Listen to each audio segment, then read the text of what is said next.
안녕하세요. 장재명 신부의 교부 이야기. 오늘은 지난 시간에 이어서 나지안조의 그레고리오 성인을 계속 보도록 하겠습니다.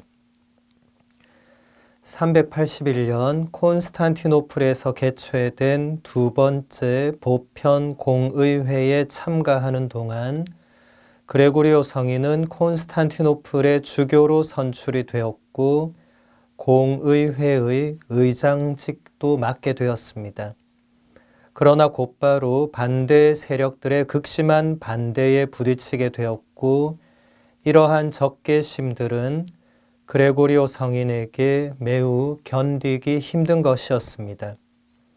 결국 그레고리오 성인은 콘스탄티노플의 주교좌에서 물러나 다시 나지안조로 돌아와서 2년 정도 주교직을 수행한 뒤에 거기서도 물러나서 학문 연구와 수도 생활에 전념합니다.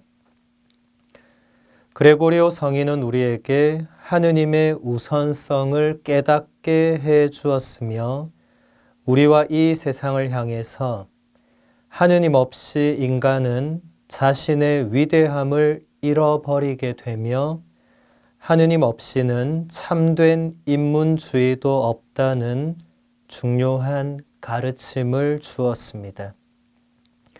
390년에 하느님께서는 당신의 충실한 종 그레고리오를 당신의 품으로 받아들이셨습니다. 하느님의 우선성, 우리 신앙인들에게 가장 중요한 덕목이 바로 모든 일에서 하느님을 먼저 생각하는 것입니다.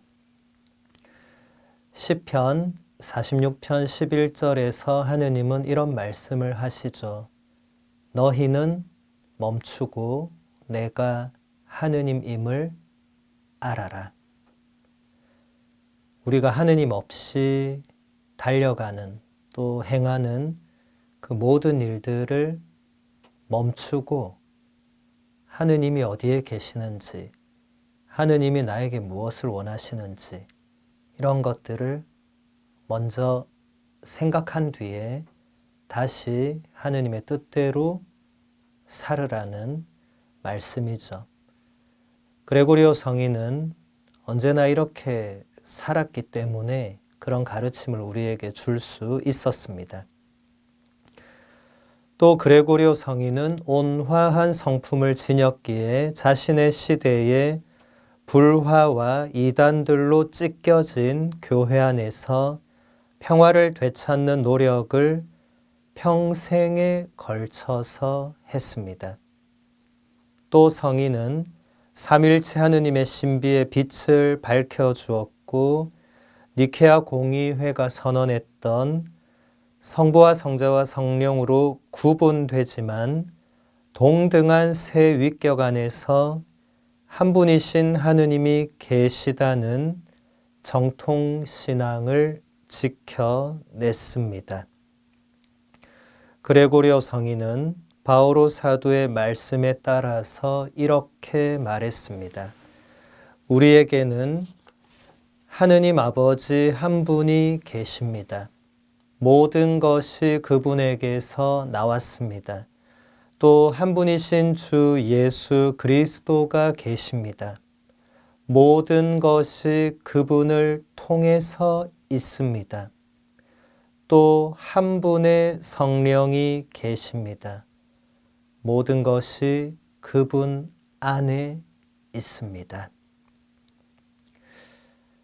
삼일체 하느님을 대단히 신학적으로 그렇지만 아름답게 표현하고 있는데 먼저 그레고리오 성인이 따랐던 바오로 사도의 말씀은 고린토일서 8장 6절의 말씀입니다.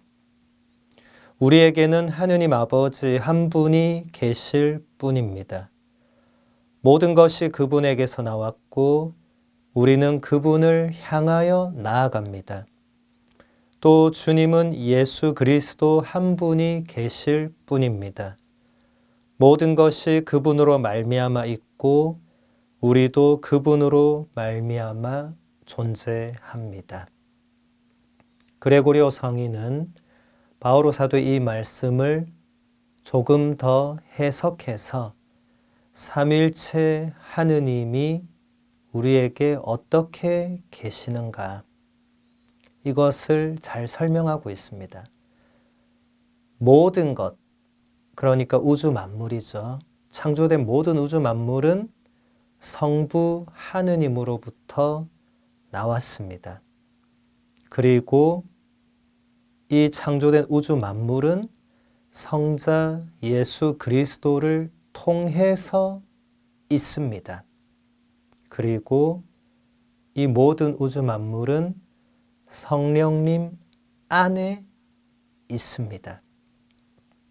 이 전치사들 하나하나를 이제 성부와 성자와 성령 각각의 그 고유한 위격에 적용시키는, 이것은 그레고리오 성인의 이 탁월한 신학적 감각이 여기서 드러나는 것이죠.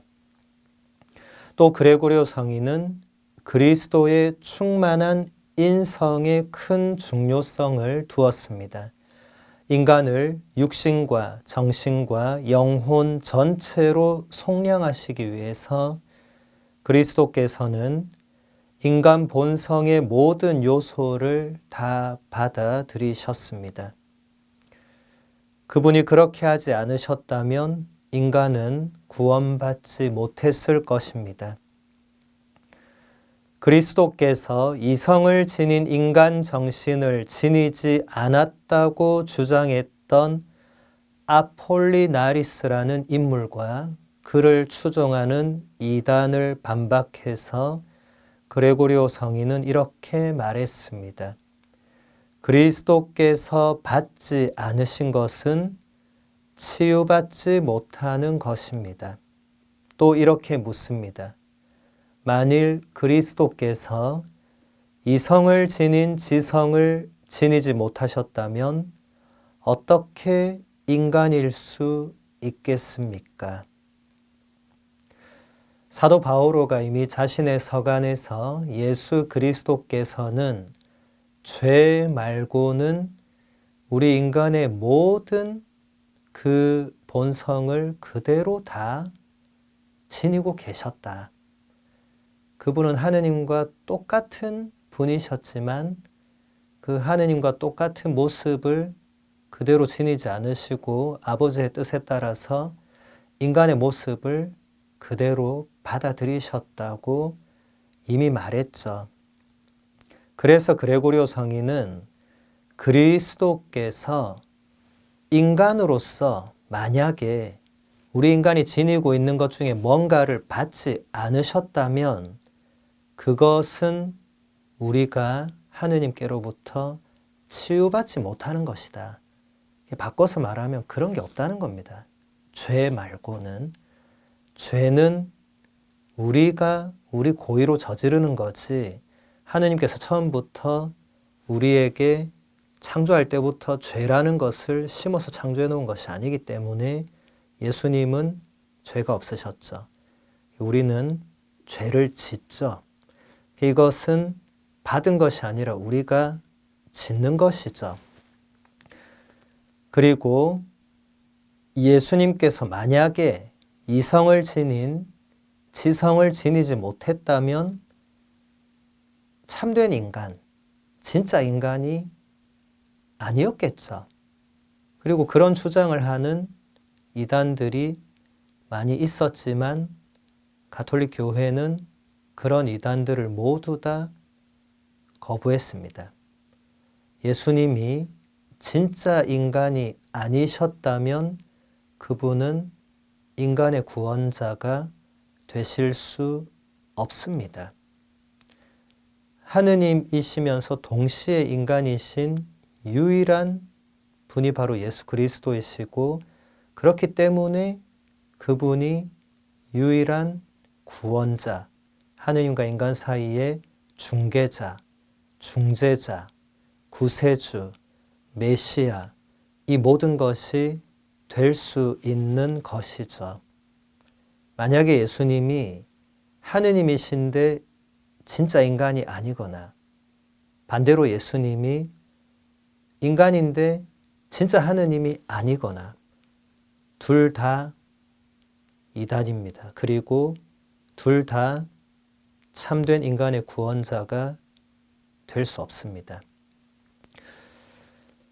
예수 그리스도 안에는 하느님과의 관계와 만남을 지니고 또 필요로 하는 바로 우리의 지성, 우리 인간의 이성이 있습니다.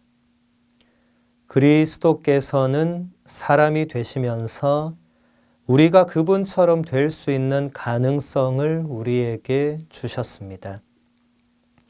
그래서 그레고리오 성인은 우리에게 이렇게 권고합니다. 그리스도께서 우리처럼 되셨으니 우리도 그리스도처럼 되는 길을 찾읍시다. 그리스도께서 몸소 인간이 되셨으니 그분을 통하여 우리도 신들처럼 될 수 있는 길을 찾읍시다. 그리스도께서는 우리에게 더 좋은 것을 주시기 위해서 자신에게는 더 나쁜 것을 받아들이셨습니다.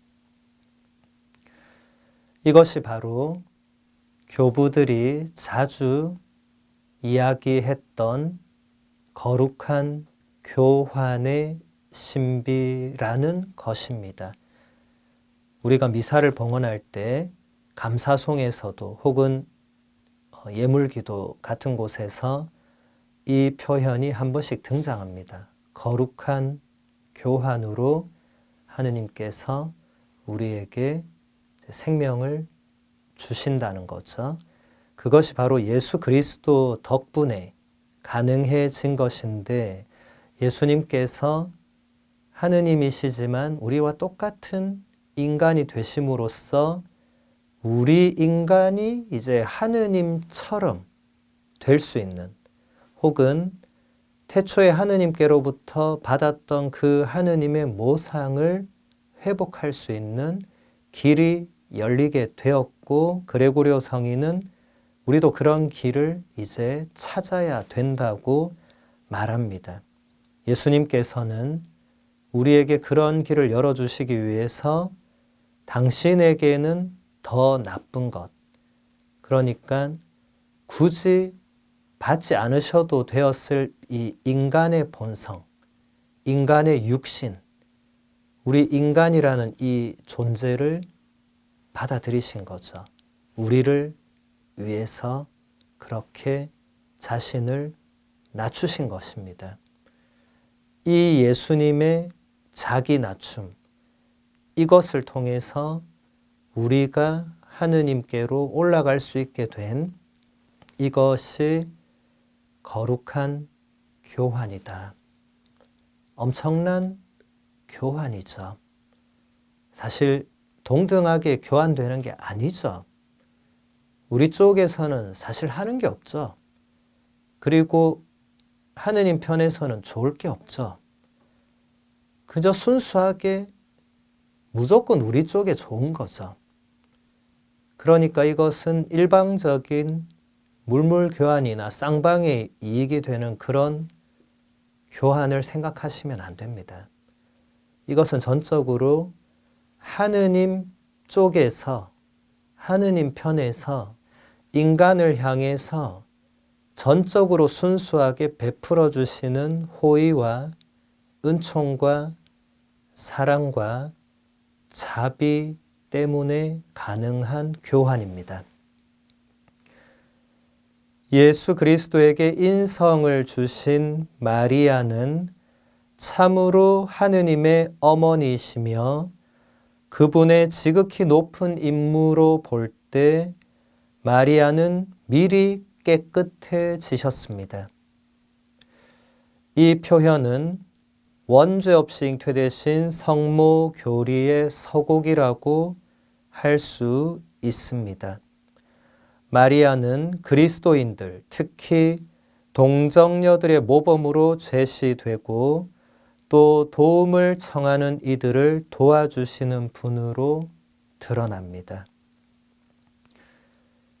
하느님의 어머니라는 표현은 초세기 교부들부터 한결같이 성모님께 부여했던 호칭입니다. 그리스어로 테오토코스라고 하는 이 용어는 그리스어로 테오스 하면 하느님이고 토코스 하면 이제 낳는 분, 하느님을 낳으신 분. 그러니까 하느님의 어머니라고 표현이 되죠. 이것은 창조주 하느님이 어머니가 계시다 그런 표현은 아니죠. 예수 그리스도께서 하느님과 똑같은 분이라는 신앙 고백의 또 다른 표현입니다. 여기서 중요한 포인트는 그레고리오 성인이 성모님께서 하느님의 어머니로서 하시는 그 엄청난 임무들, 직무들을 볼 때 성모님은 미리 깨끗해지셨다. 라틴어로 프레뿌리피카타라고, 그러니까 미리 어떤 죄에 물들지 않으셨고 처음부터 깨끗하고 순수한 상태로 계실 수밖에 없었다. 이 표현이 이제 먼 훗날 가톨릭 교회가 원죄 없이 잉태되신 성모님 교의를 발표하는 데에 중요한 근거가 됩니다. 교부들이 처음부터 성모님이 원죄 없이 잉태되셨다 이런 말을 직접적으로 하지는 않았지만 이런 그와 연관되는 이런 표현들을 사용하면서 이게 점점 더 지금 우리가 믿고 알고 있는 원죄 없이 잉태되신 성모 교리의 이제 결정적인 근거가 되는 것이죠. 교부들은 가브리엘 천사가 성모님께 와서 은총을 가득히 받은 이여 기뻐하여라.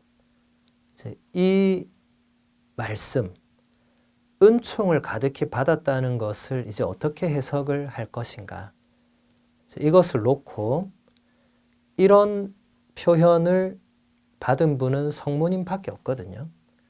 그 어떤 성경의 인물이나 뛰어난 사람도 하느님께 은총을 가득히 받았다고 표현되지 않습니다. 이것은 성모님께만 사용된 유일하고 독특한 표현입니다. 그렇기 때문에 이 표현이 지니고 있는 의미가 무엇인가?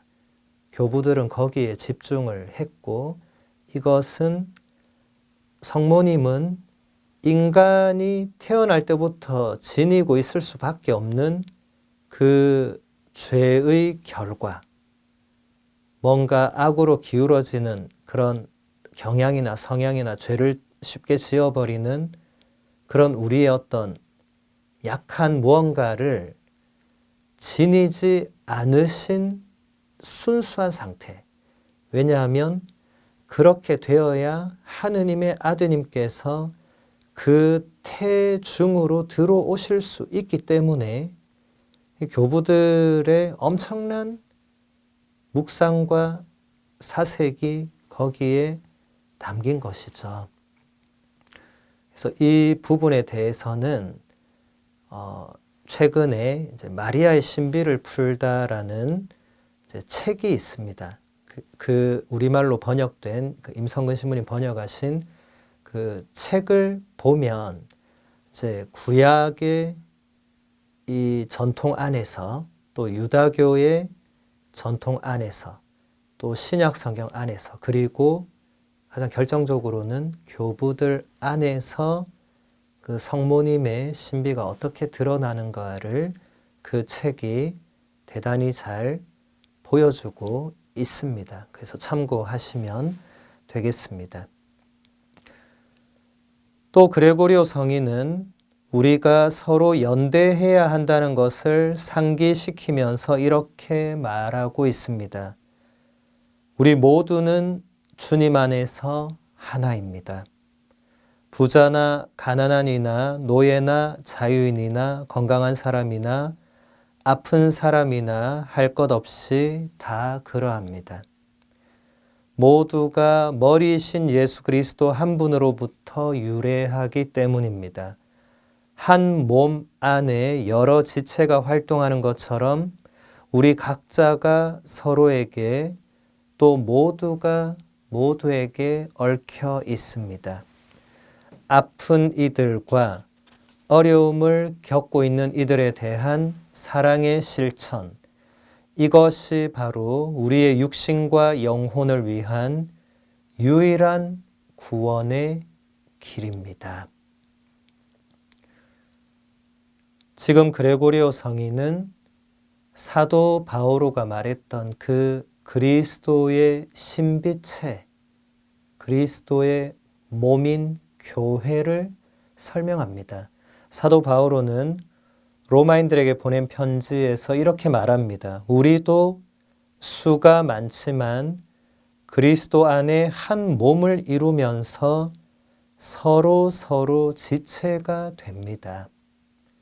그레고리오 성인은 이 말씀을 이제 구체적으로 풀어서 우리는 모두 주 예수 그리스도 안에서 하나이고 한 몸으로 서로 얽혀 있기 때문에 아픈 사람들과 어려움을 겪고 있는 사람들에 대한 사랑의 실천, 이것이 우리 육신과 영혼을 위한 유일한 구원의 길이 된다.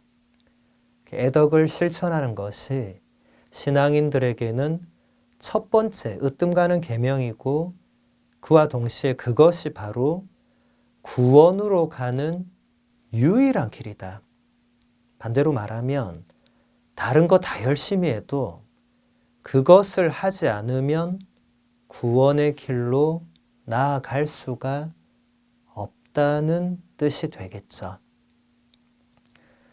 또 그레고리오 성인은 우리에게 기도의 중대함과 필요성을 자주 가르쳐 주었습니다. 그레고리오 성인은 이런 말을 하고 있습니다. 그대가 숨 쉬는 것보다 더 자주 하느님을 생각하는 것이 필요합니다. 왜냐하면 기도는 하느님의 목마르심과 우리의 목마름과의 만남이기 때문입니다. 하느님께서는 우리가 당신을 목말라 하기를 목말라 하십니다. 대단히 아름다운 표현이죠. 그레고리오 성인은 시인이라고도 말할 수 있고 실제로 수많은 이런 아름다운 시를 우리에게 남겨준 분이기도 합니다. 기도에 대해서 그레고리오 성인은 숨 쉬는 것보다 더 자주 하느님을 생각해야 된다. 그게 기도다. 우리가 숨을 끊임없이 쉬고 마시고 쉬고 마시고 하잖아요. 그것보다 더 자주 어떻게 하느님을 떠올릴 수 있는가? 그럴 수 없겠죠. 인간적으로는. 그런데 그레고리오 성인은 그럴 수 없는 불가능함을 뛰어넘어라 이렇게 말하는 게 아니라 그 정도로 간절하게 하느님을 찾아라는 의미죠. 그리고 우리에게 여러분이 신앙인이라면 정말 그토록 애타게 간절히 하느님을 찾고 있는가? 시편에 나오듯이 암사슴이 시냇물을 그리워하듯 목말라 하듯 내 영혼이 하느님을 그리워하나이다. 목말라나이다. 이 구절처럼 신앙생활을 하고 있는가? 기도를 그렇게 하고 있는가를 돌아보게 해주는 가르침이죠. 기도는 하느님의 목마르심과 우리의 목마름과의 만남이다. 정말 아름다운 표현입니다. 하느님은 언제나 우리를 목말라 하십니다. 이것은 우리가 요한복음서 4장을 보면 예수님께서 그 사마리아 여인을 만나시는 그 장면, 거기서도 알 수가 있죠. 예수님께서 사마리아 여인에게 목마르니까 물을 달라고.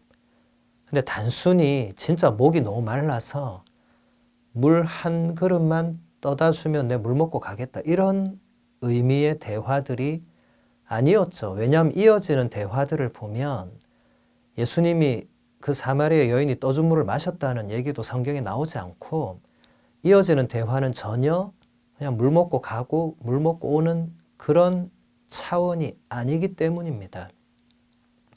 예수님은 이미 사마리아 여인의 영혼을 구원하시기 위해서 그렇게 대화를 하신 거죠. 그리고 요한복음서에서 이제 예수님께서 십자가상에서 목마르다라고 하시는 그 말씀도 예수님이 십자가에 이제 6시간이나 매달려 계시면서 이제 피를 다 흘리셔서 그냥 인간적으로 목마르다라고 하신 것도 있겠지만 요한복음은 단순히 그런 의미로만 복음서를 기술하지 않기 때문에 예수님께서는 모든 영혼의 구원에 목마르다고 표현을 하신 것이죠. 그러니까 하느님 편에서는 언제나 우리를 목말라 하시는데 반대로 우리 쪽에서 얼마나 하느님을 목말라 하는가, 얼마나 간절히 하느님을 원하는가, 이것은 우리가 깊이 생각해 봐야 할 부분입니다. 하느님께서는 우리가 당신을 목말라 하기를 목말라 하신다. 우리가 신앙생활을 하면서 힘들고 어렵고 지칠 때, 그만두고 싶거나 포기하고 싶을 때 그레고리오 성인의 이 말을 기억한다면 다시 일어설 수 있을 것입니다. 기도 중에 우리는 깨끗해지고 변화된 제물처럼 하느님께 우리를 드릴 수 있도록 우리의 마음을 하느님께로 향해야 합니다. 기도 중에 우리는 모든 것을 그리스도의 빛으로 바라보며 우리의 가면들이 벗겨지게 하면서 사랑의 불을 지피고 하느님의 말씀을 경청하는 것과 진리 안으로 우리를 빠지게 만들어야 합니다. 그레고리오 성인이 기도를 조금 더 구체적으로 설명해 주고 있습니다. 먼저 우리는 기도할 때 우리의 마음을 하느님께로 향해야 합니다. 여러분, 기도할 때 정말 마음을 하느님께로 향하고 있는가 잘 생각해 보면, 정말 자신을 깊이 들여다보면 성경을 끊고 나서 혹은 성전에 앉아 있는데 마음이 하느님께로 향하지 않은 경우들이 있겠죠. 있을 수 있고. 그레고리오 성인은 기도의 출발점은 일단 마음이 하느님께로 온전히 향해야 한다. 방향지어져 있어야 한다.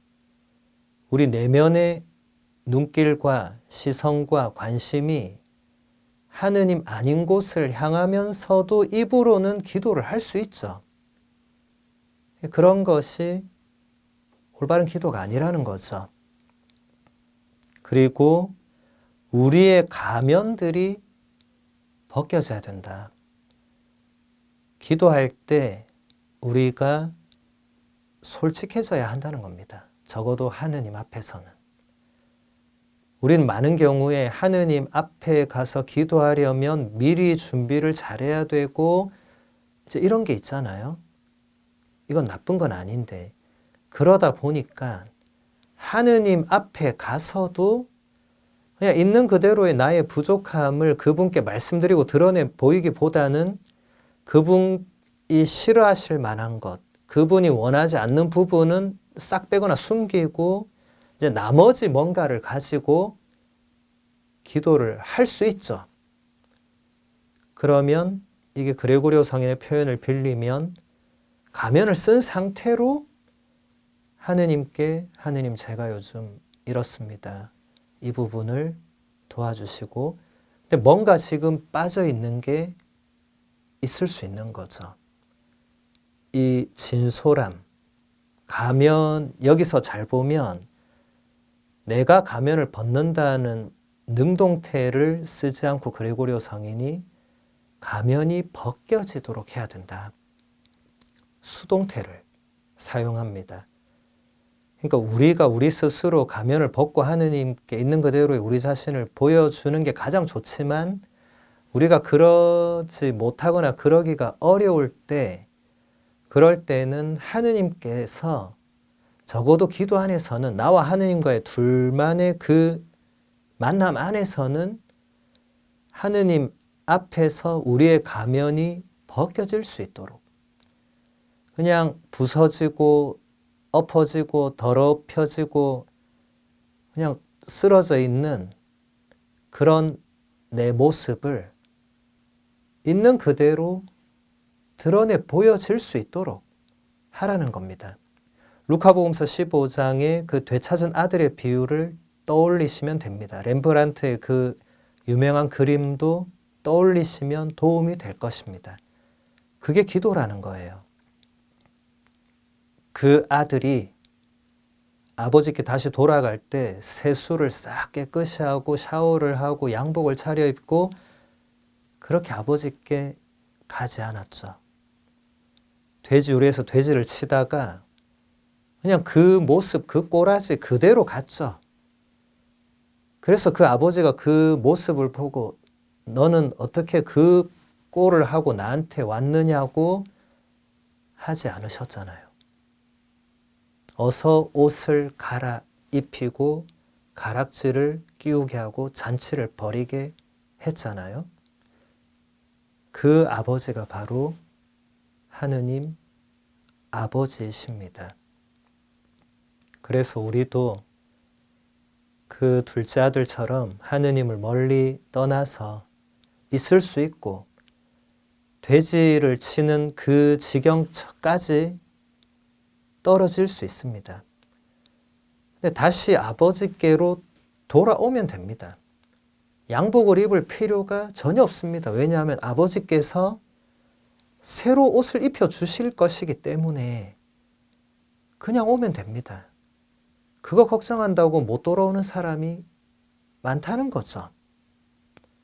적어도 우리는 기도 중에는 하느님 앞에서는 우리의 그런 가면이 벗겨질 수 있도록 해야 한다. 대단히 중요한 가르침입니다. 자신이 쓴 한 시가에서 그레고리오 성인은 이렇게 노래합니다. 내 영혼아 너의 삶을 깨끗이 하여라. 하느님과 그분의 신비들을 숙고하여라. 이 우주가 생겨나기 전에 무엇이 존재했는지, 우주가 너에게 무엇인지, 그것이 어디서 왔는지, 너의 운명이 어떻게 될 것인지 탐구하여라. 내 영혼아 너의 삶을 깨끗이 하여라. 간편한 시 구절처럼 보이지만 그 안에 담고 있는 내용들은 대단히 심오하죠. 우리가 하느님을 만나기 위해서는 끊임없이 우리의 삶을 깨끗하게 하려는 노력을 해야 되겠죠. 예수님께서 산상설교에서 마음이 깨끗한 사람은 행복하다. 그들은 하느님을 볼 것이다. 이렇게 직접 말씀하셨죠. 그러니까 하느님을 만나기 위해서는, 하느님을 뵙기 위해서는 그 마음의 깨끗함, 삶의 깨끗함을 적어도 만들기 위해서 끊임없이 노력을 하라는 거죠. 때로는 죄를 짓고 때로는 잘못을 하고 때로는 실수를 하고 하면서 또 더러워질 수 있겠지만 다시 또 깨끗하게 하려는 노력은 해야 된다. 아까의 가면하고 이건 좀 다른 차원이죠. 하느님 앞에 나아가서는 가면을 쓸 필요는 없지만 우리가 일상에서 살아갈 때는 같은 죄를 반복하지 않도록 노력해야 되고 비록 또 반복할지언정 그래도 노력하는 것과 하느님이 다 알아서 해주시겠지, 용서해 주시겠지, 자비가 크다고 하니까 이런 마음하고는 다른 겁니다. 착각하시면 안 됩니다. 우리가 할 수 있는 노력은 해야 되는 거죠. 그러지 않고 그냥 마지막 날 그냥 한 방에 회개하고 한 방에 천국 가면 된다. 그것은 그리스도교 신앙이 아닙니다. 성경의 어느 부분도 어느 구절도 그렇게 해도 된다거나 그렇게 하느님을 만날 수 있다거나 그렇게 가르친 교부도 없고 그렇게 말한 성인 성녀도 아무도 없습니다. 이것은 구분할 줄 알아야 되겠죠. 그리고 하느님과 하느님의 신비들을 끊임없이 숙고하는 것도 우리 신앙인들에게는 매우 중요한 것입니다. 세상 사람들은 전혀 그런 쪽으로는 생각하거나 관심을 두거나 숙고하지 않겠죠. 근데 적어도 신앙인이라면, 하느님을 믿는 사람이라면, 예수 그리스도의 제자가 되기로 마음 먹은 사람이라면 이렇게 해야 된다는 겁니다. 전혀 신학 공부를 하지 않았고 그렇기 때문에 이런 숙고는 신학자들이 하는 거라고 생각하는 신자들이 있을 수 있습니다. 근데 그레고리오 성인은 다른 교부들도 마찬가지로 그런 신학적 숙고와 사색은 우리가 할 테니까 신자 여러분은 그냥 기도만 열심히 하세요. 이렇게 말한 분들이 아무도 없습니다. 아무도. 신앙인이라면 신학을 배우고 안 배우고가 중요한 게 아니라 하느님이 어떻게 우주 만물을 창조하시고 어떻게 나를 창조하시고 어떻게 이 죄 많은 나를 구원하시는지 끊임없이 숙고해야 된다는 것입니다. 신학을 배웠다고 해서 해야 되고 안 배웠다고 해서 안 해도 되는 차원이 아니다 라는 것이죠.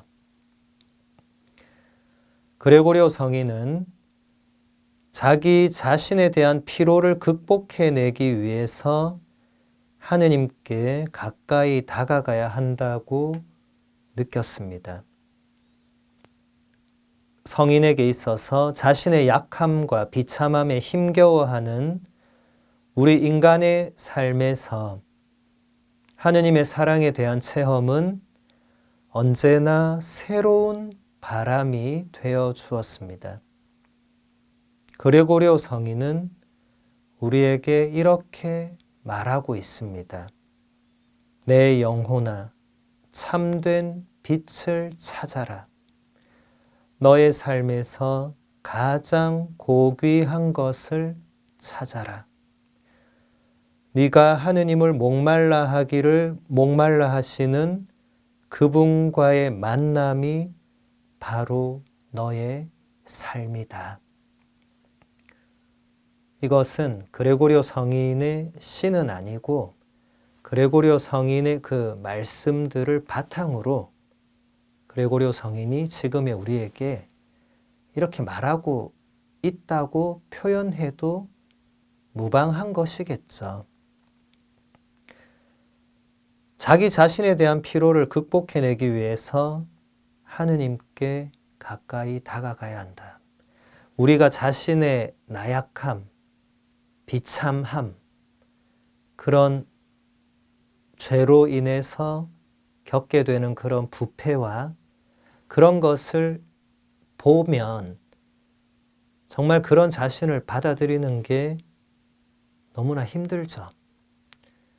그럴 때 자기 자신만 바라보면 그 피로감이 누적되고 어느 날 자포자기하게 되면 끝나는 거죠. 그 결과는 좋지 않은 거죠. 그래서 그레고리오 성인은 계속 그런 방향으로 가서는 안 되고 그럴수록 하느님께 더 가까이 가려고 애를 써야 된다. 굳이 양복을 차려입고 세수를 하려고 하지 말고 그럴 때 그냥 하느님을 부르고 하느님 저를 살려주십시오 하고 정말 그냥 하느님께 나아가야 된다는 겁니다. 그러지 않으면 거기서 벗어나기가 어렵겠죠.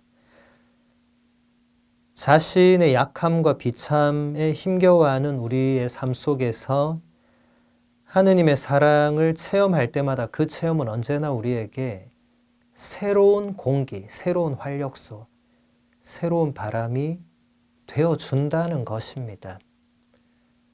교부들이라고 해서 또 성인 성녀들이라고 해서 죄 하나 짓지 않고 그냥 순수하게 순결무구하게 그렇게 살 수 없었거든요.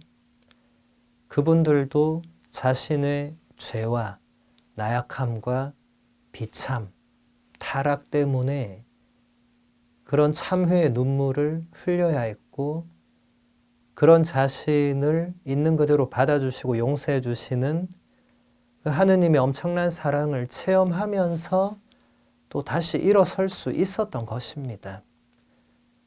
그러니까 우리에게도 이런 권고를 할 수 있는 것이죠.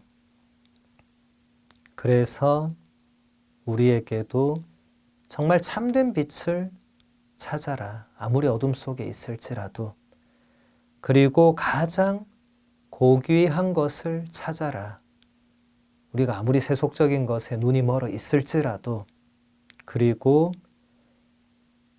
우리가 하느님을 목말라 하기를 목말라 하시는 그 하느님과의 만남이 바로 우리의 참된 삶이라고. 하느님과의 만남 없이는 참된 삶을 살 수가 없다고 우리에게 그레고리오 성인이 잘 가르쳐주고 있습니다. 이제 니사의 그레고리오 성인을 보도록 하겠습니다. 이름은 똑같이 그레고리오입니다. 출신지가 나지안조냐 니사냐 그 차이가 있는 거죠. 바실리오 성인의 동생인 친동생입니다. 니사의 그레고리오 성인은 자신의 시대의 문화에 열려 있으면서 살아 숨쉬는 지성과 사색의 능력으로 묵상의 특성을 지닌 한 인간의 모습을 우리에게 잘 보여주었습니다.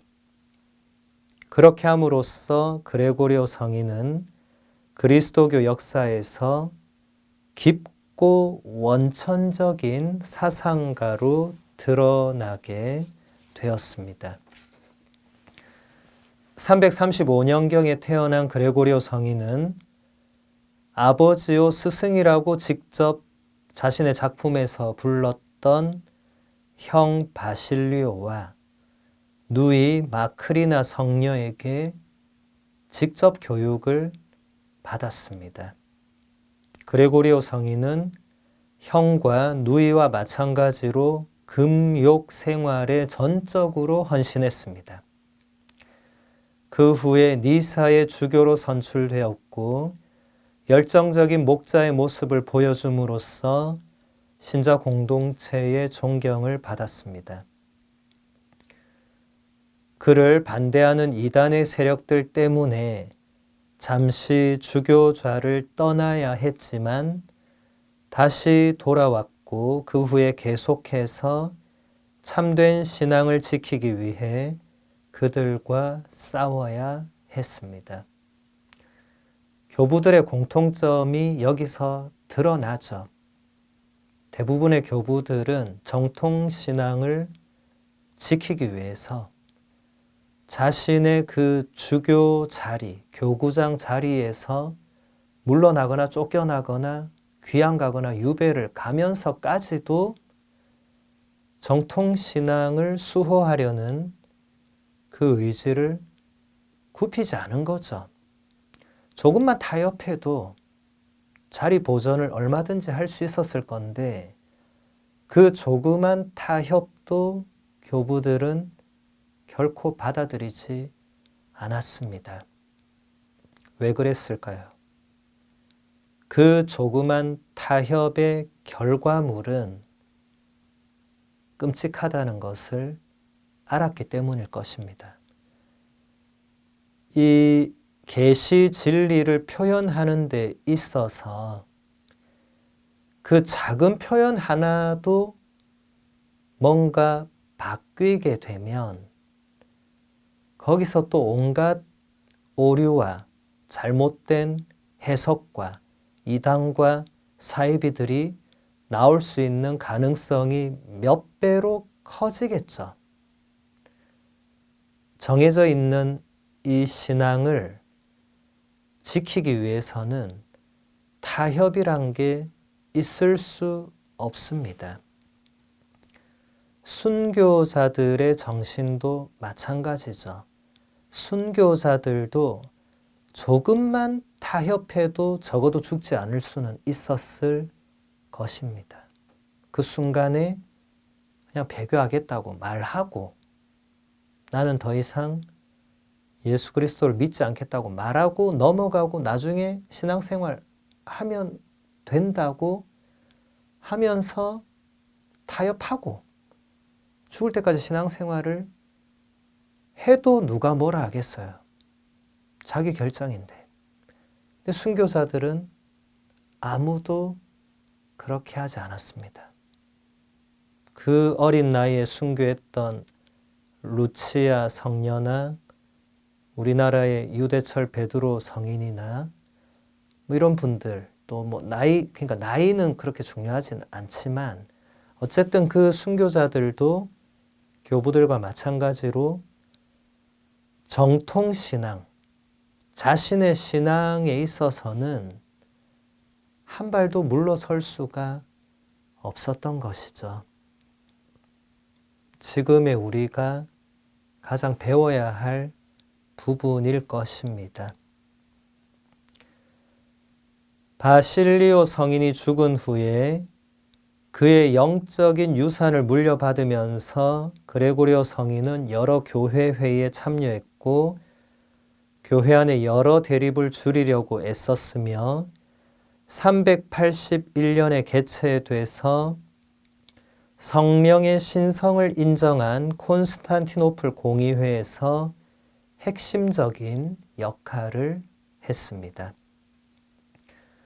394년에 콘스탄티노플에서 열린 교회 회의에 참여한 그레고리오 성인은 많은 신학 작품들과 중요한 강론들을 우리에게 남겨주었습니다. 성인이 죽은 날짜는 명확하게 알려져 있지 않습니다. 이 381년 콘스탄티노플 공의회가 지금의 우리도 고백하고 있는 니케아 콘스탄티노플 신경의 바로 그 콘스탄티노플이거든요. 그 공의회에서 결정적인 역할을 했던 분들이 바로 이 니사의 그레고리오 성인, 또 앞서 봤던 나지안조의 그레고리오 성인, 또 그 앞에 봤던 바실리오 성인. 그래서 이 세 분을 일컬어서 카파도키아의 세 분의 교부. 왜냐하면 세 분이 공통적으로 카파도키아라는 지역 출신이기 때문에 이 위대한 세 분의 교부 덕분에 우리가 지금까지 고백하는 그 신앙 고백문, 그리고 그 신앙 고백문이 담고 있는 정통 신앙의 내용들, 계시 진리에 대한 올바른 해석이 지금까지 내려온 것입니다. 수많은 이단들이 그것을 공격하고 교회를 위협하고 흔들었지만 이런 교부들이 있었기에 지켜낼 수 있었던 것이죠. 그레고리오 성인은 가장 높은 선을 그리스도교 안에서 발견했고 그것은 하느님의 본성을 모방할 수 있는 가능성 덕분이라고 생각했습니다. 그레고리오의 예리한 지성과 광대한 철학과 신학 지식은 성자와 성령의 신성을 부인했던 이단과 그리스도의 완전한 인성을 손상시킨 이단으로부터 그리스도교 신앙을 지켜냈습니다. 여기서 아주 중요한 통찰이 있는데 가장 높은 선이 다른 종교나 철학 안에 있지 않고 그리스도교 안에 있는데 그것은 무엇이냐면 하느님의 본성을 모방할 수 있는 그 가능성이 그리스도교 안에 유일하게 있기 때문이다. 하느님의 본성을 담는다. 하느님의 모상으로 우리가 창조되었기 때문에 가능한 일이죠.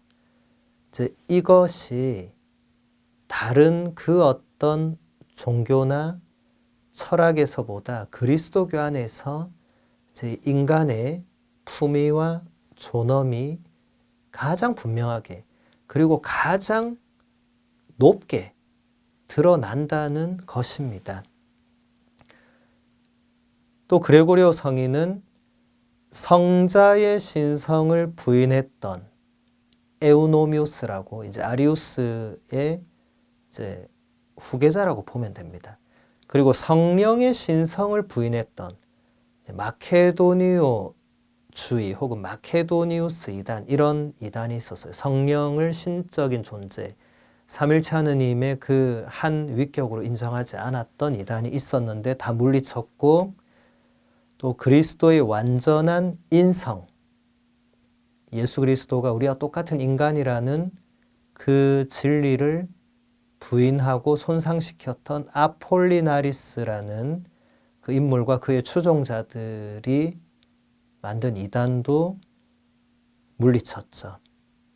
이렇게 해서 정통신앙을 지켜냅니다.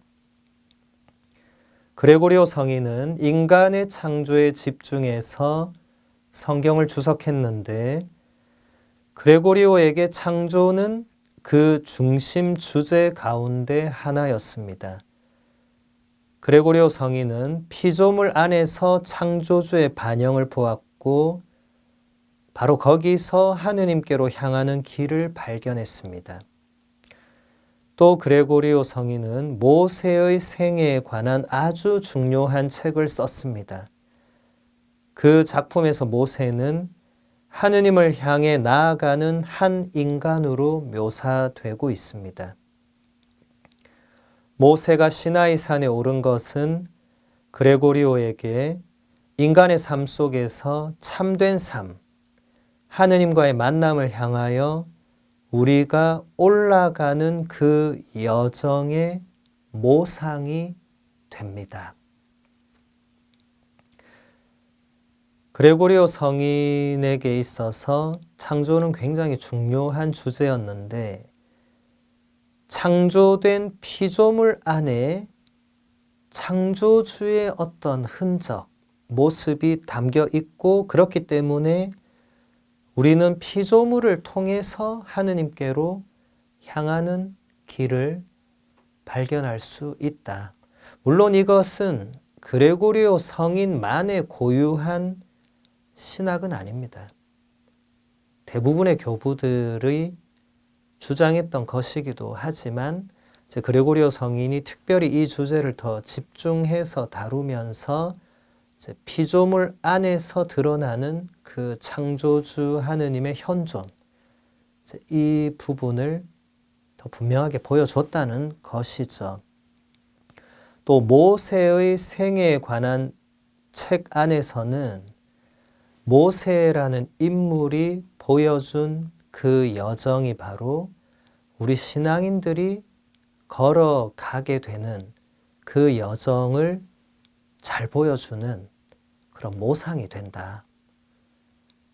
여러분들이 성경을 읽고 성경 안에서 등장하는 인물들을 만나고 그 인물들에서 벌어지는 사건들을 또 만나고 이렇게 할 때 그냥 남의 이야기처럼 그저 옛날 이야기처럼 강 건너 불구경 하듯이 그 이야기들을 접해서는 안 되고, 지금 그레고리오 성인이 모세의 생애란 작품을 통해서 잘 우리에게 말해주듯이 그게 우리의 이야기고 나의 이야기고 나의 신앙 여정이고 내가 걸어가야 할 길이 거기에 있다고 생각하면서 성경을 읽어야 된다는 겁니다.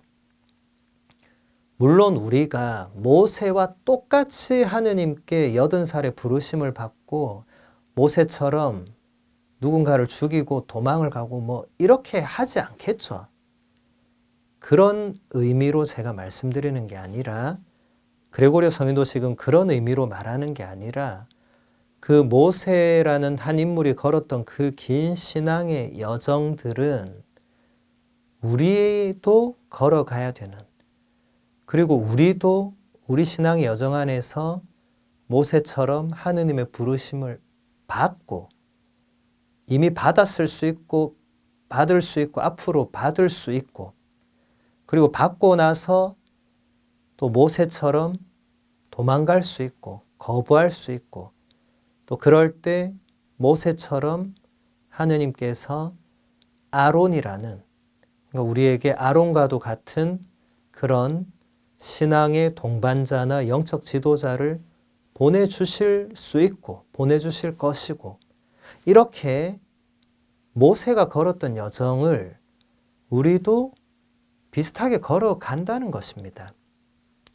모세뿐만이 아니라 성경에 나오는 모든 인물들은 우리 신앙의 여정의 한 단면을 다 보여준다고 할 수 있습니다. 또 그레고리오 성인은 영성신학적인 측면에서도 탁월한 면모를 보여주었습니다. 그의 모든 신학은 단순히 학문적인 사색이 아니라 영성생활과 믿음을 삶으로 실천하는 것의 표현이었습니다. 신비주의의 위대한 교부로 두각을 나타낸 그레고리오 성인은 자신의 작품들에서 그리스도교 신앙의 여정을 참된 삶, 완덕에 도달하기 위해서 걸어가야 하는 길로 설명합니다. 그레고리오는 축성된 동정 생활을 찬양했는데 그 탁월한 모델로서 누이 마크리나 성녀의 삶을 추천했습니다.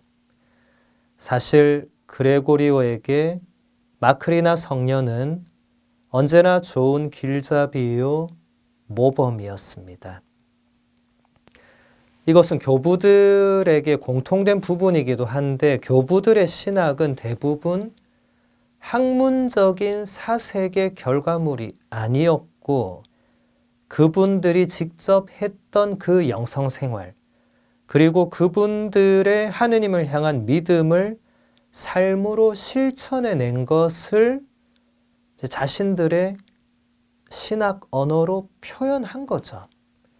대부분의 교부들의 작품은 지금 우리가 책을 쓰듯이 그렇게 쓴 것이 아니라 거의 대부분 신자들에게 강론하고 교리를 가르치고, 그러니까 지금 시대 표현으로 하면 강의를 하고, 이런 것들을 모아서 작품이 된 것입니다. 물론 처음부터 그 교부가 의도하고 작품을 쓴 것도 있겠지만, 더 많은 경우는 그냥 일상에서 그 교부들이 했던 설교, 강론, 교육, 가르침, 이런 것들이 모여서 나중에 하나의 작품이 되는 경우가 많습니다. 그레고리오 성인에게 인간은 창조의 정점이지만 죄의 그물에 얽혀 있어서 자주 창조 질서를 파괴하므로 인간이 피조물에 대한 참된 책임을 다하기 위해서는 하느님께로부터 빛을 받아야 하고 하느님의 빛 속에서 살아야 합니다. 인간은 아름다움의 원천이신 하느님의 반영입니다. 그래서 그레고리오 성인은 이렇게 말합니다. 하느님께서 창조하신 모든 것이 참 좋았습니다. 창조 이야기는 바로 이것을 말해주고 있습니다.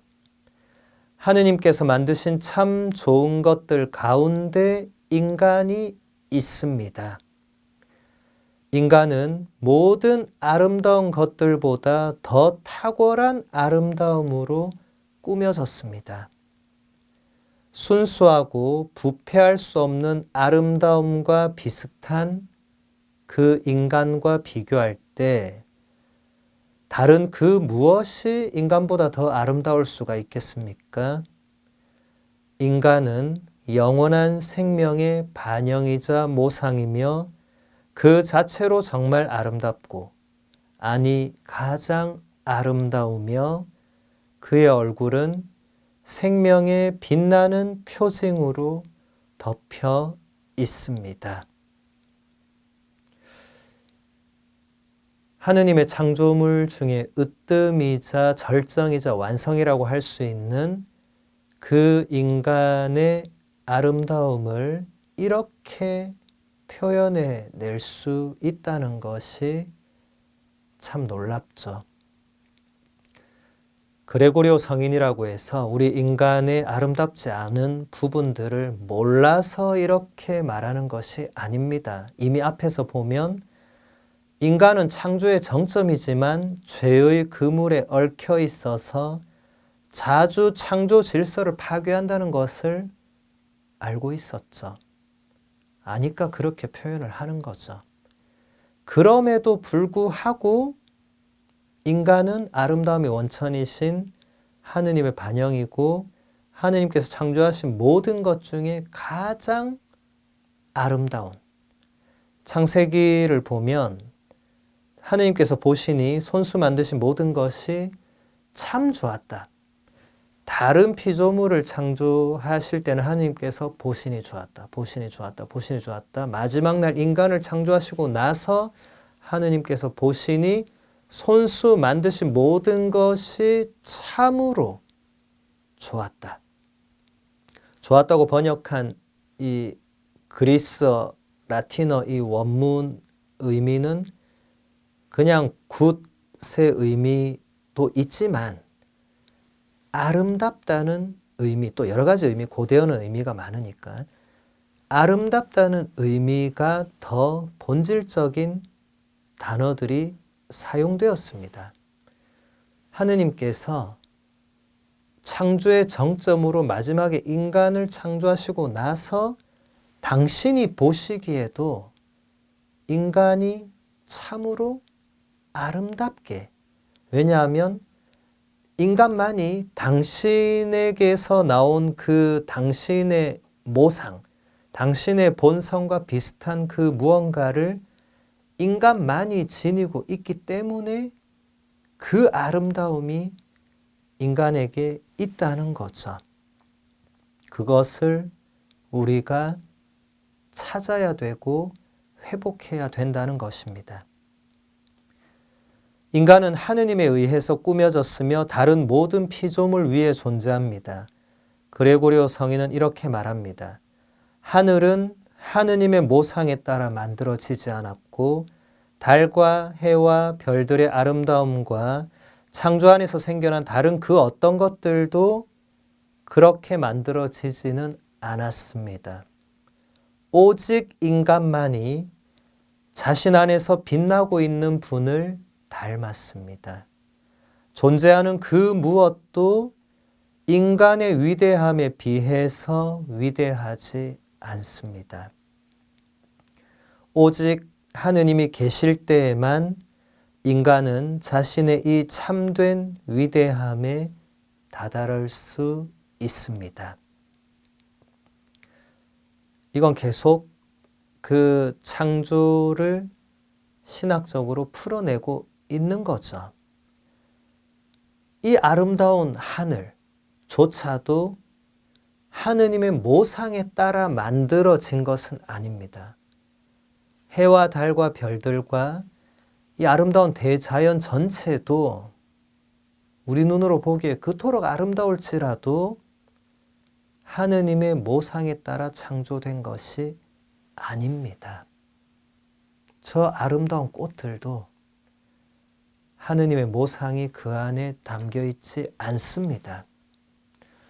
오직 인간만이 그 안에 자신 안에서 빛나고 있는 그분, 바로 그 하느님의 그 모상이, 그 하느님의 본성의 일부분이 오직 인간 안에 있다.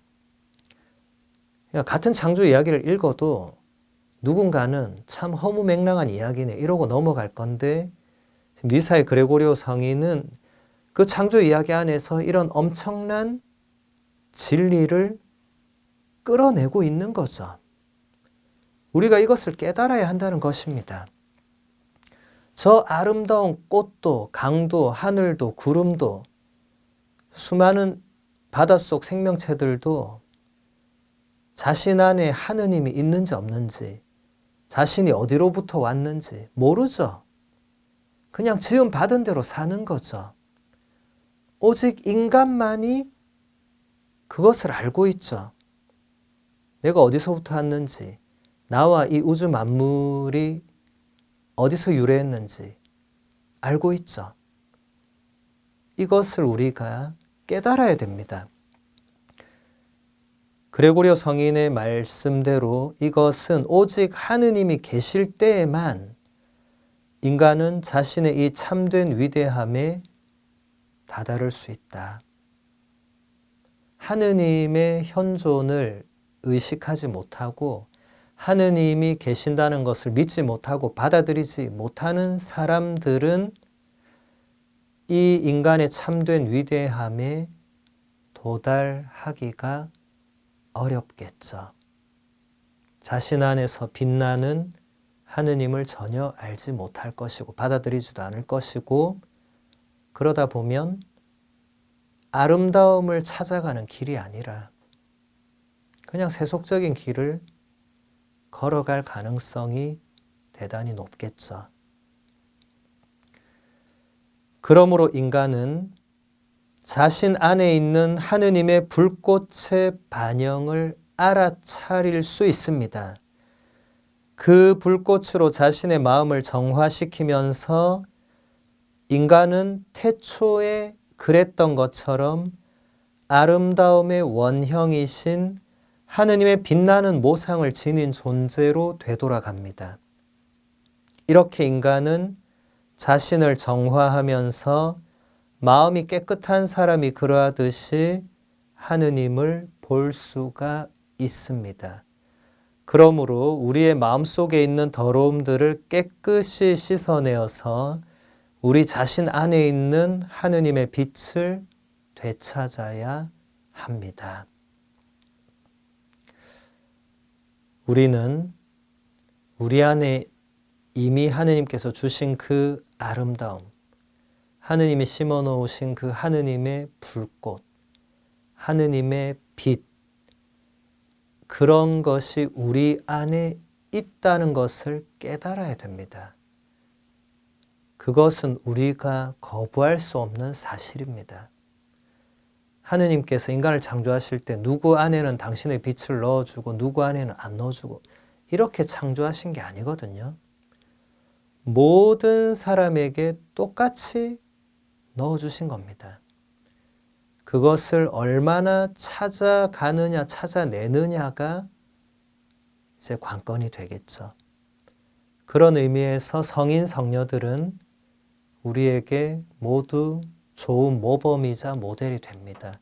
그분들은 각자 나름대로 그것을 찾아낸 분들이죠. 그래서 그 어떤 성인이든 그 어떤 성녀든 여러분들이 좋아하는 성인이나 성녀의 자서전이나 전기나 그분들이 쓴 책들이나 이런 것을 읽고 그분들을 따라가는 것은 유익합니다. 아주 큰 도움이 됩니다.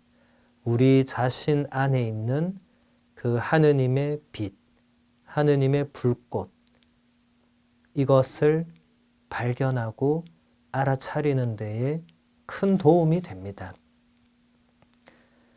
그래서 인간은 하느님을 관상하는 것이 자신의 주된 목적이 됩니다. 오직 그 관상 안에서만 만족을 찾을 수 있을 것입니다.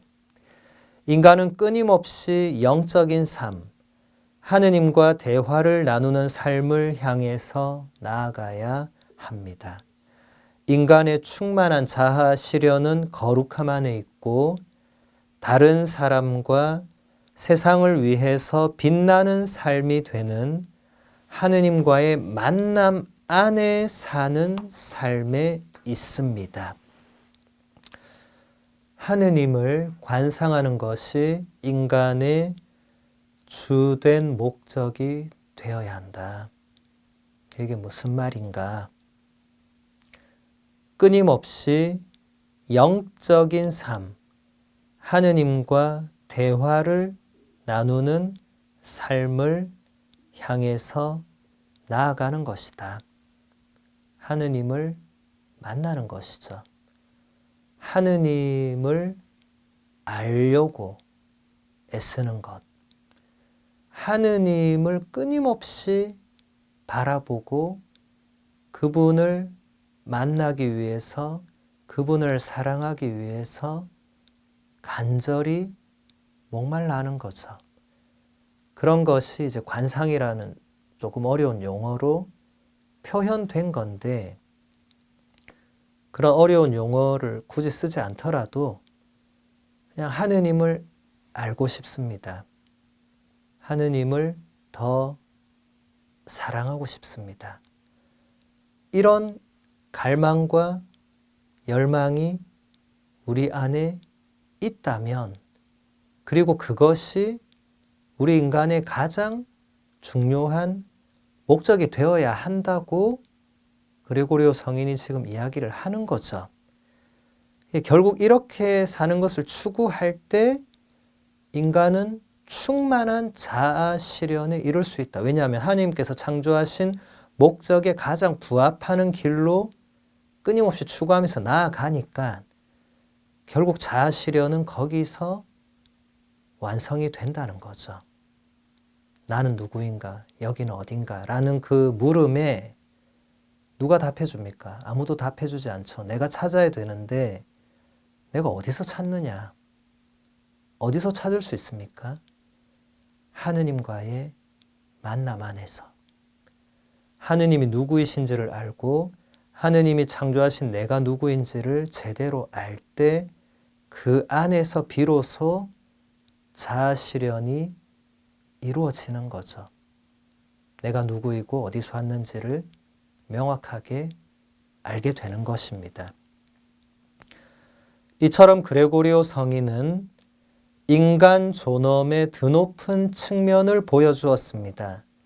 인간의 목표는 하느님과 비슷해지는 것이고 이 목표는 무엇보다도 사랑과 하느님의 본성으로부터 내려오는 빛나는 광선인 덕을 알고 실천하는 것을 통해서 도달하게 됩니다.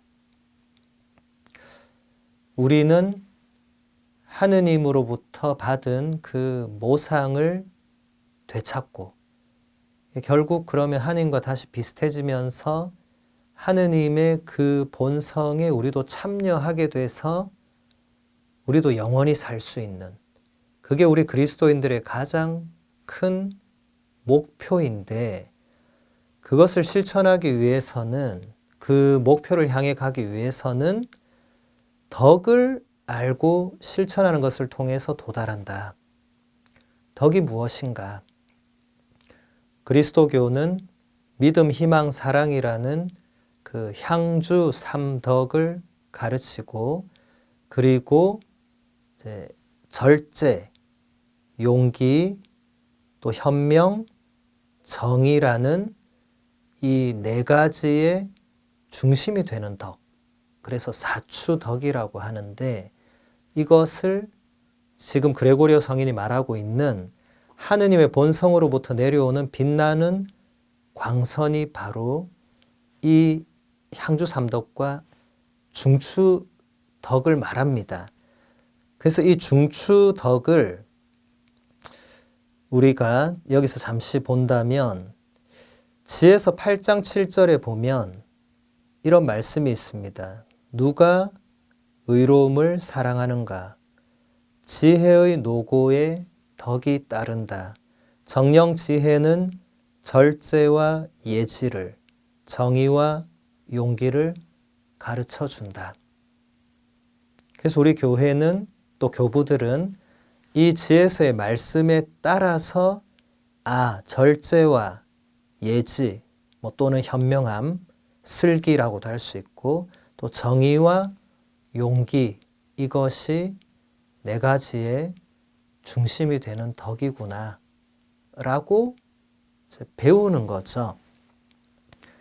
아우구스티노 성인은 이 사추덕을 다음과 같이 설명해 줍니다.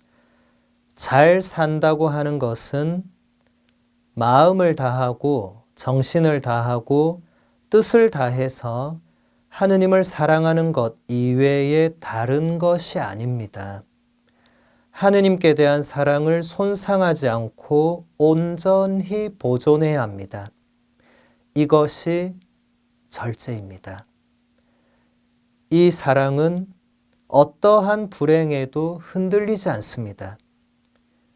이것이 용기입니다. 이 사랑은 하느님만을 섬깁니다. 이것이 정의입니다. 계략과 거짓에 속아 넘어가지 않도록 모든 사물을 식별하기 위해서 깨어 있습니다. 이것이 현명함입니다. 먼저 잘 사는 게 무엇인가?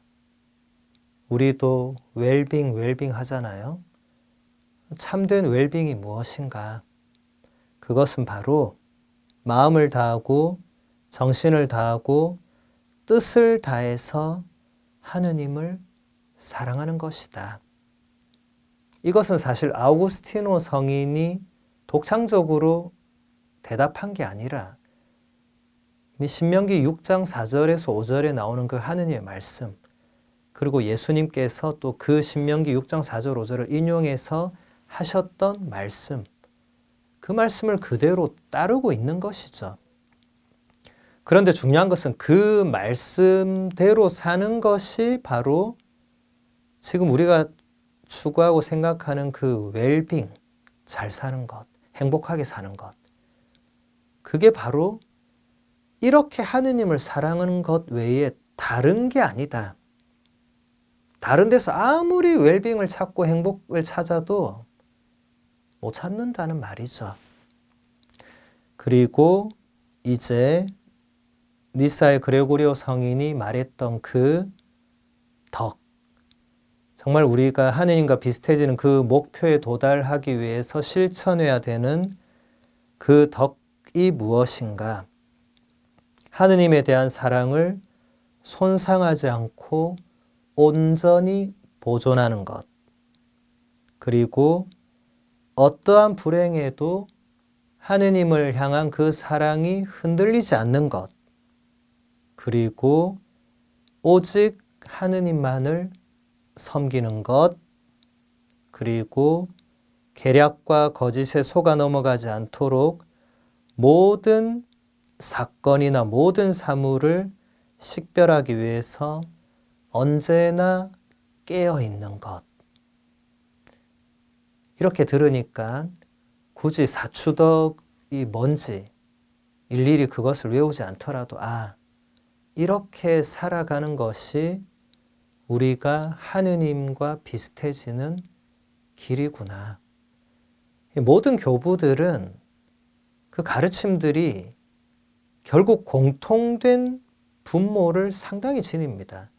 니사의 그레고리오 성인과 아우구스티노 성인은 시대적으로도 많이 차이가 나고 지역도 완전히 다르지만, 그러니까 다시 말해서 서로 전혀 교류하거나 자료를 주고받거나 그런 적이 없지만 그 가르침들을 살펴보면 서로 다 연결이 되는 거죠. 가톨릭 교회 안에 있으면서 서로 다른 가르침을 말하는 교부들은 없습니다. 다 한결같이 공통됩니다.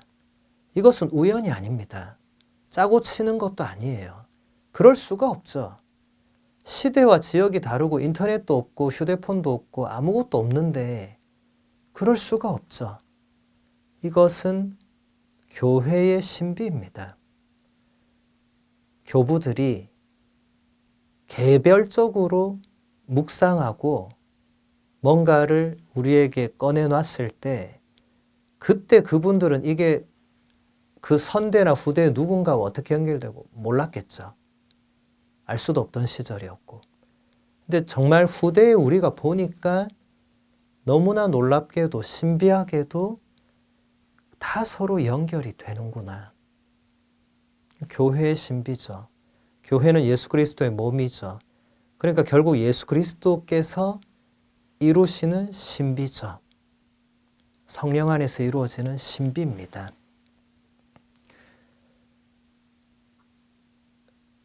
그레고리오 성인에 따르면 우리가 찾고자 하는 완전함은 영원히 얻어지는 것이 아닙니다. 완전함이란 여정 안에 남아있고 앞으로 나아감으로써 계속해서 이루어가는 것입니다.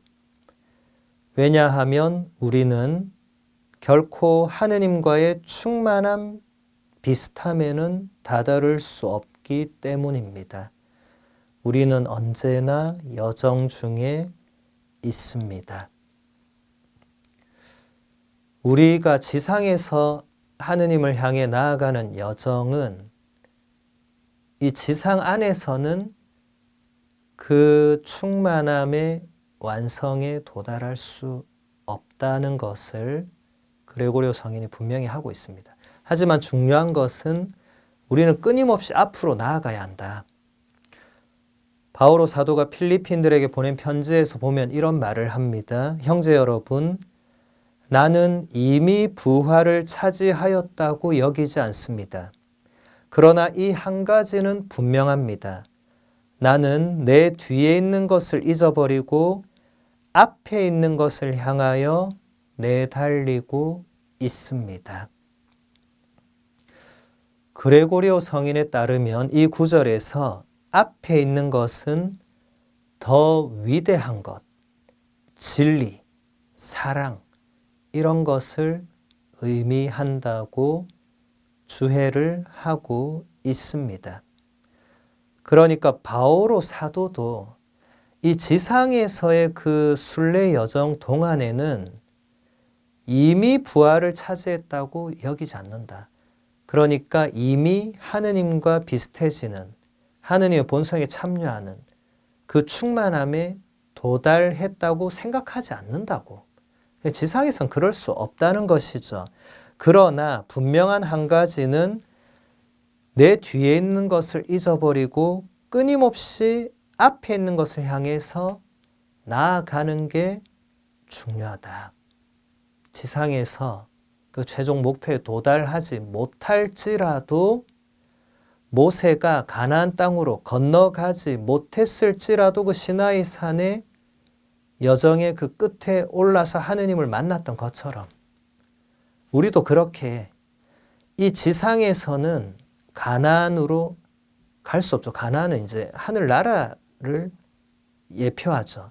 그렇지만 우리도 시나이 산의 그 정상에는 올라갈 수 있는 거죠. 그렇게 해서 거기서 불완전하게 남아 하느님을 만나고 하느님의 계명을 받고 하느님의 뜻을 받아서 실천하면서 살아갈 수 있는 것이죠. 그레고리오 성인의 중요한 영성신학 주제 가운데 하나는 바로 기도입니다. 완성을 향한 여정 안에서 진보하기 위해서 또 자신 안에 하느님을 받아들이기 위해서 또 자신 안에 하느님의 영과 그분의 사랑을 모셔오기 위해서 인간은 기도 안에서 하느님을 신뢰하며 하느님을 향해 나아가야 합니다. 그레고리오 성인은 이렇게 말합니다. 기도를 통해서 우리는 하느님과 함께 머무를 수 있습니다. 하느님과 함께 있는 사람은 원수인 악마와 멀리 있습니다.